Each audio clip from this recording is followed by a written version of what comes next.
السلام عليكم ورحمة الله وبركاته. الحمد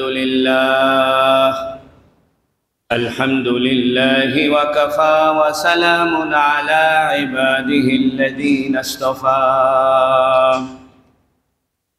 الحمد لله الذي وحده والصلاة والسلام على من لا نبي بعده وبشانه قال جل وعلا إن الله وملائكته يصلون على النبي يا أيها الذين آمنوا صلوا عليه وسلموا تسليما. اللهم صل على محمد وعلى آل محمد كما صليت على إبراهيم وعلى آل إبراهيم إنك حميد مجيد. اللهم بارك على محمد وعلى آل محمد كما باركت على إبراهيم وعلى آل إبراهيم إنك حميد مجيد. أما بعد فقد قال جل وعلا خلق الإنسان في أحسن تقويم. وقال النبي صلى الله عليه وسلم إنما أنا بعثت معلما لأتمم مكارم الأخلاق. الحمد لله আল্লাহ তাবারাক ওয়া তাআলার বড় মেহেরবানি যে আল্লাহ রাব্বুল ইজ্জত আমাদেরকে জুমার নামাজ আদায়ের উদ্দেশ্যে আল্লাহর ঘরে নামাজের অপেক্ষায় থেকে নামাজের সওয়াব হাসিলের তৌফিক দান করেছে, বলুন আলহামদুলিল্লাহ। হাদিস শরীফে আছে কোনো মানুষ যখন মসজিদে নামাজের অপেক্ষায় থাকে, যতক্ষণ সে নামাজের অপেক্ষায় বসে থাকে ততক্ষণ পর্যন্ত তার আমল নামায় নামাজের সওয়াব লেখা হইতে থাকে।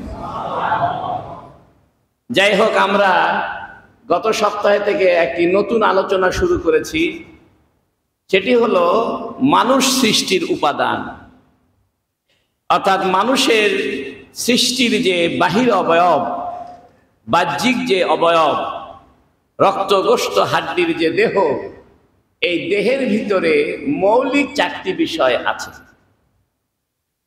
একটি হলো পানি, একটি হলো আগুন বা তাপ, আরেকটি হলো মাটি, আরেকটি হলো বাতাস। এটাকে ফারসিতে বলে আব ও আতশ খাকোবা। যারা প্রাচীন তাসাউফের কিতাবাদি পড়েছেন তারা এই পরিভাষাগুলো জানবেন।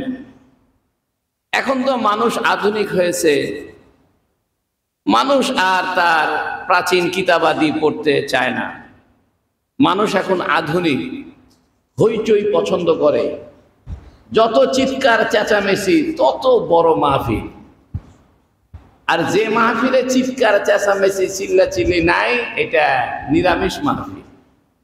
যাই হোক, আব আতশ খাকবাদ, পানি, আগুন, মাটি, বাতাস, এটা হলো দেহের বাহিরের দেহ, বাহ্যিক দেহের অবকাঠামোর মূল উপাদান। এছাড়াও মানুষের দেহের ভিতরে আরো 6টি উপাদান আছে, সেটা আমরা পরে আলোচনা করব। আজকে আমাদের আলোচ্য বিষয় হলো মানুষের দেহ গঠিত হয়েছে মাটি দিয়ে। এর আগে আমরা গত সপ্তাহে বলেছিলাম পানি। পানির একটি বৈশিষ্ট্য হলো পানি নিচের দিকে গড়িয়ে পড়ে, পানি জীবন সৃষ্টি করে, জীবনী শক্তি হলো পানি। পানি আগুনকে নিভিয়ে দেয়, এ কারণে পানির একটি গুরুত্বপূর্ণ ইবাদত হইল আল্লাহর কাছে কান্নাকাটি করা। আল্লাহর কাছে কেউ যদি কান্নাকাটি করে জাহান্নামের আগুন আল্লাহ তার জন্য নিভিয়ে দেয়। আল্লাহ মানুষের বান্দার চোখের পানিকে সহ্য করতে পারেন না। বান্দা যদি চোখের পানি ফেলে কোনো দোয়া করে আল্লাহ সে দোয়া অবশ্যই কবুল করে নেন। দ্বিতীয় একটি উপাদান ছিল আগুন। আগুনের স্বভাব ছিল উপর দিকে ওঠা, আর এই আগুনের স্বভাবকে নির্বাপিত করার জন্য যেমন পানি দরকার, পানি যেমন নিচের দিকে গড়িয়ে যায়, মানুষের একটি স্বভাব হলো সবর, ধৈর্য। এই ধৈর্যের দ্বারা মানুষের দৈহিক অবকাঠামোর ভিতরে যে আগুনের বা তাপ উত্তাপের যে বৈশিষ্ট্য রয়েছে, ধৈর্যের দ্বারা এটা কন্ট্রোল করতে হয়। আজকে আমরা আলোচনা করব মানুষের শরীরে মাটি কিভাবে আছে। আমরা তো আমাদের দেহের ভিতরে কোথাও মাটি খুঁজে পাই না, কিন্তু যদি আমরা গভীরভাবে চিন্তা করি তাহলে দেখতে পাবো মানুষের দেহের যত খোরাক, যত খাদ্য, যা কিছু মানুষ খাওয়া দাওয়া করে সব মাটির থেকে আল্লাহ বানিয়েছেন। সুবহানাল্লাহ। মাটির খাবার ছাড়া, মাটির থেকে উৎপন্ন খাবার ছাড়া মানুষের বেঁচে থাকার কোনো উপায় নাই। মানুষ ভাত খায়, ভাত এটা চাউল ছিল, চাউল আগে ধান ছিল, ধান একটা গাছে ছিল, আদা খায়, রসুন খায়, যা কিছু আমরা খাওয়া দাওয়া করি সব মাটির উপাদান, মাটির নির্যাস। কেউ বলতে পারে হুজুর আমি তো দুধ খাই, দুধ তো মাটির থেকে হয় নাই, দুধ হয়েছে গরু থেকে, কিন্তু গরু খাওয়া দাওয়া করেছে মাটির ঘাস। কেউ বলতে পারে হুজুর আমি তো মাছ খাই, পানিতে থাকে, এটা তো মাটিতে থাকে না। তারপরও পানি কিন্তু মাটির আশ্রয়ে থাকে। অর্থাৎ মানুষের দেহের ভিতরে আল্লাহ পাক মাটির নির্যাস রেখেছেন। এই জন্য মাটির ভিতরে যে সমস্ত বৈশিষ্ট্য আছে, মানুষের দেহের ভিতরে ওই বৈশিষ্ট্য আছে।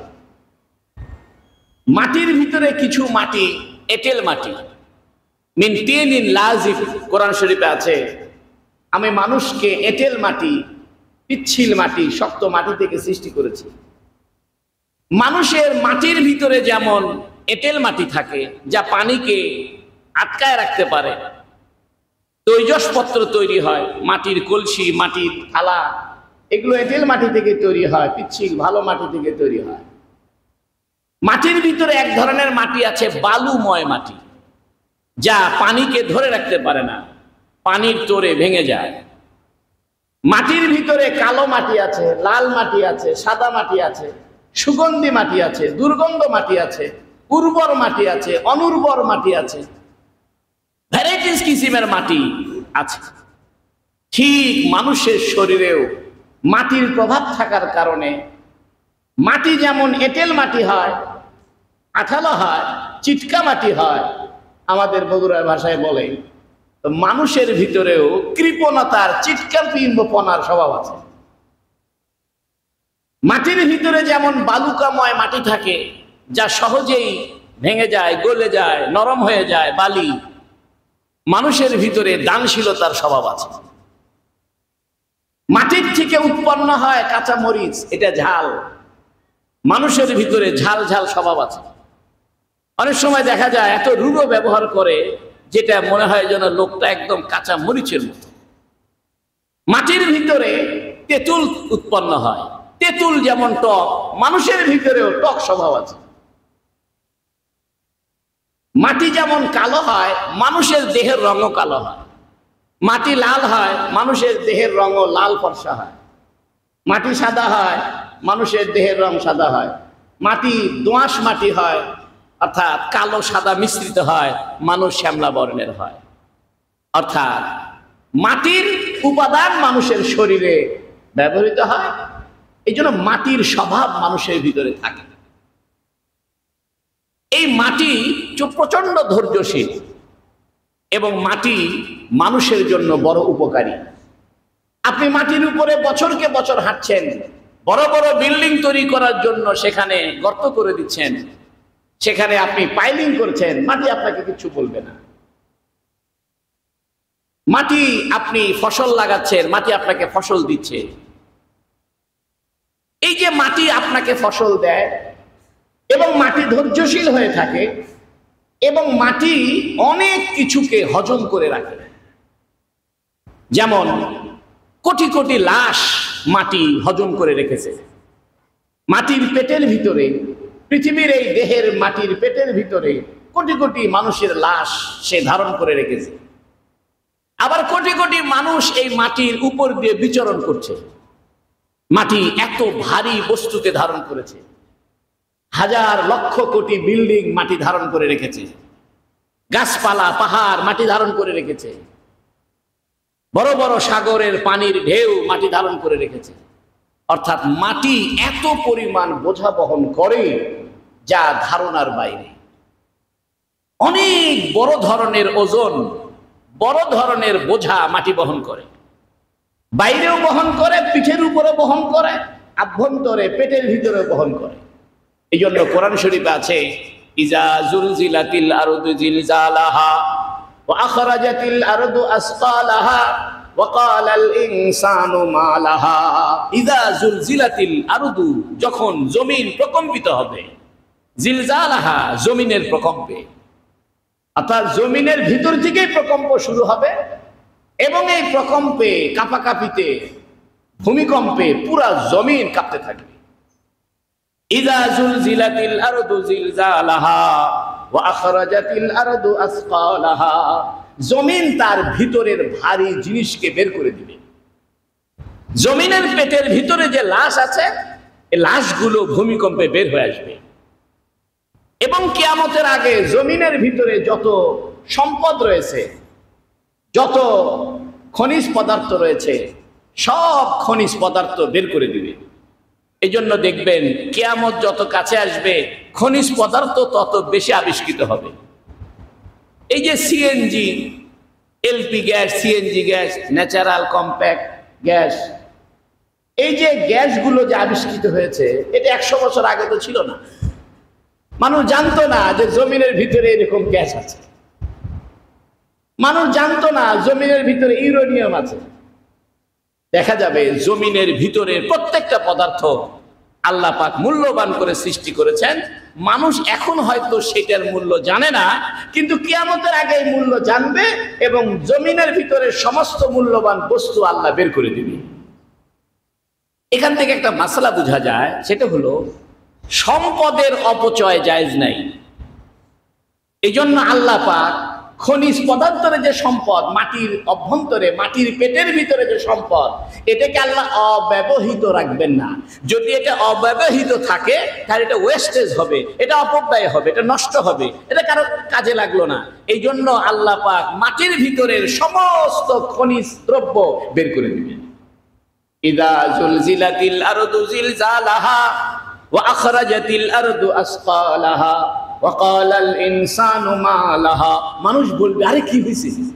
এই আয়াতের দুইটা অর্থ।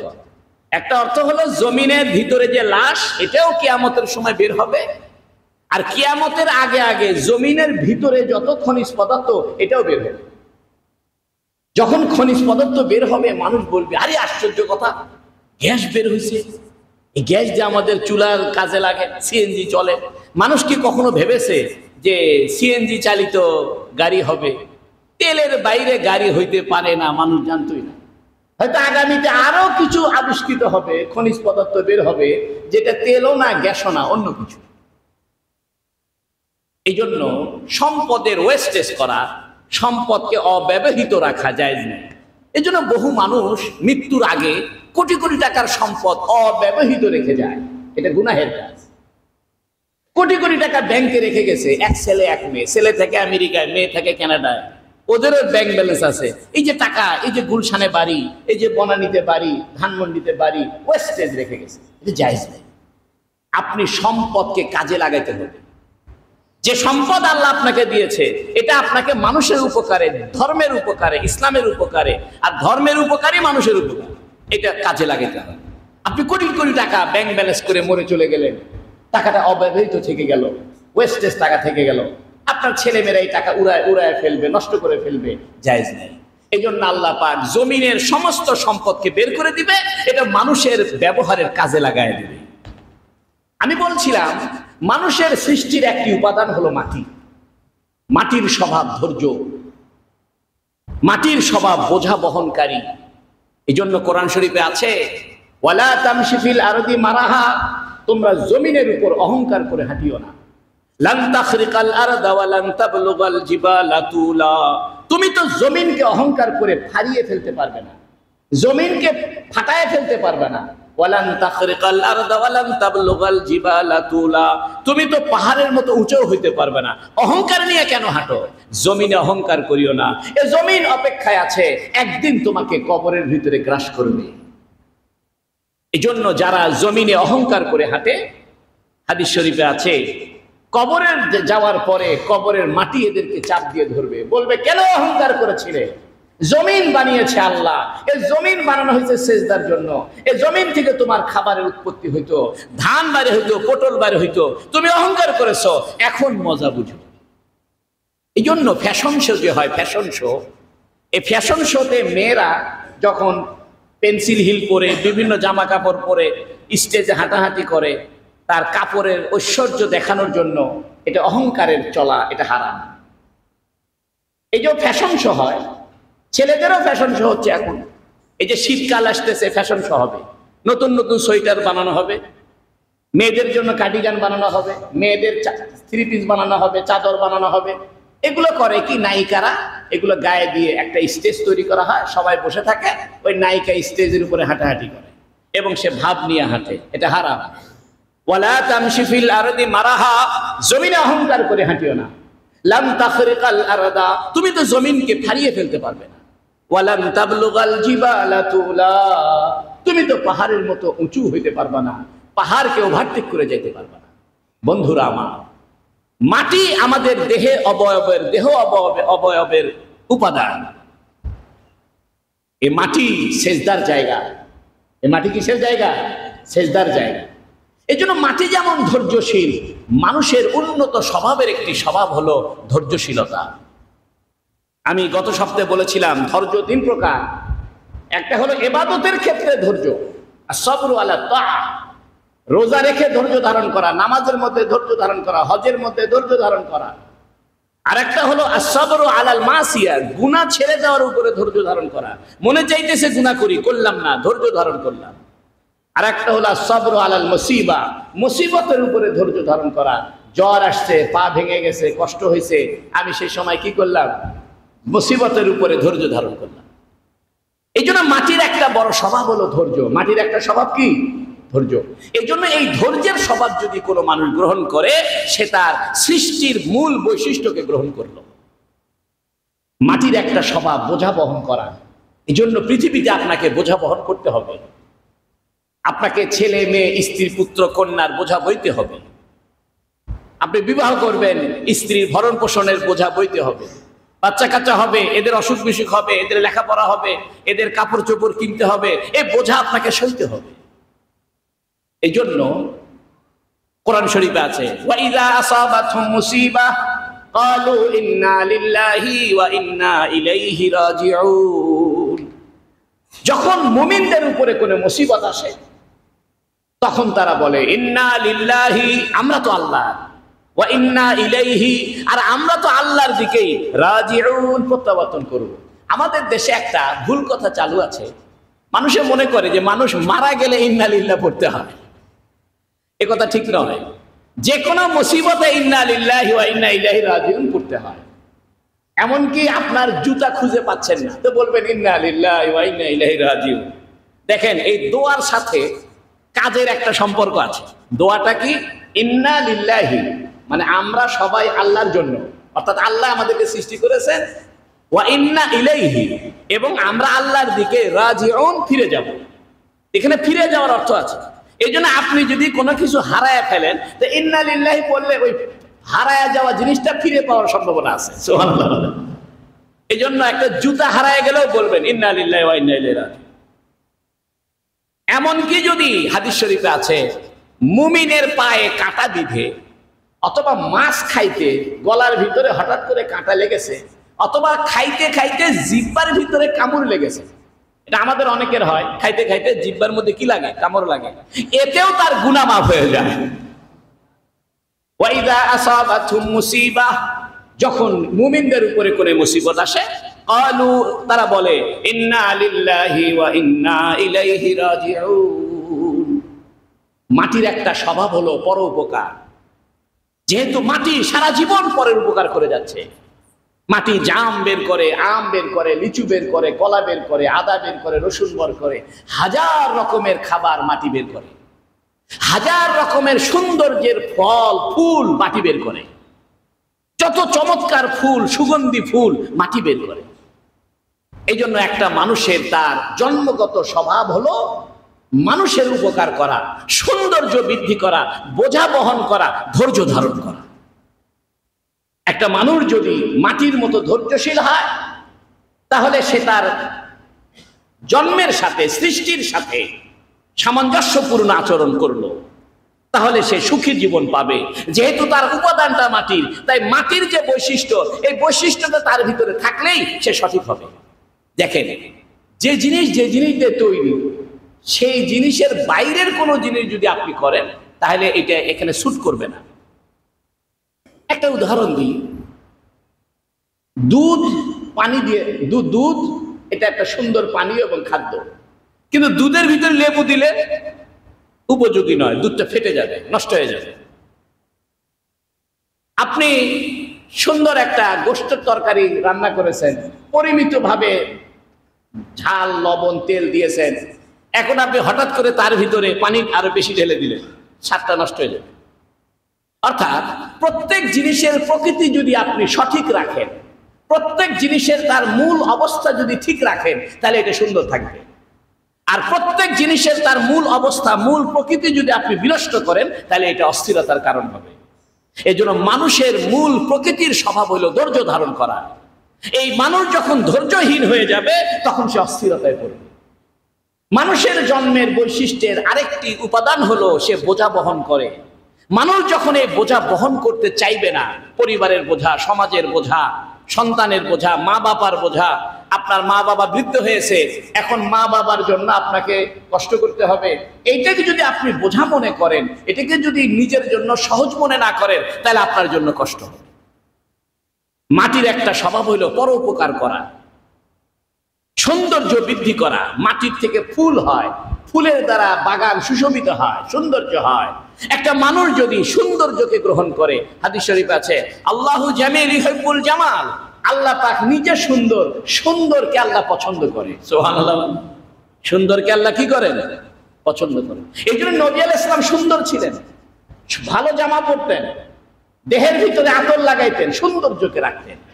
যাই হোক, আজকে আমরা এতটুকু বুঝলাম যে মানুষের বাহ্যিক অবয়ব সৃষ্টির পিছনে একটি উপাদান হলো মাটি।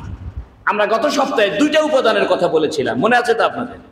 একটি হলো পানি, একটি হলো আগুন। আর আজকে বললাম মানুষের একটি উপাদান হলো মাটি। এই মাটির মৌলিক বৈশিষ্ট্য চারটা। এক নম্বর, মাটি ধৈর্যশীল। দুই নম্বর, মাটি বোঝা বহন করে। তিন নম্বরে, মাটি প্রয়োজন পূরণ করে, আপনার খাবারের প্রয়োজন পূরণ করে।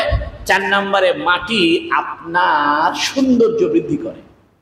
কোরআন শরীফে আরেকটা আয়াত আছে যে, দেখো না, আমি তোমাদের জন্য চলাচলের পথ সৃষ্টি করেছি। মাটি আমাদের চলাচলের রাস্তা বানিয়েছে। মাটি যদি সব জায়গায় উঁচু নিচু হইতো, প্রত্যেকটা জায়গায় যদি উঁচু নিচু হইতো, আমরা চলাফেরা করতে পারতাম না।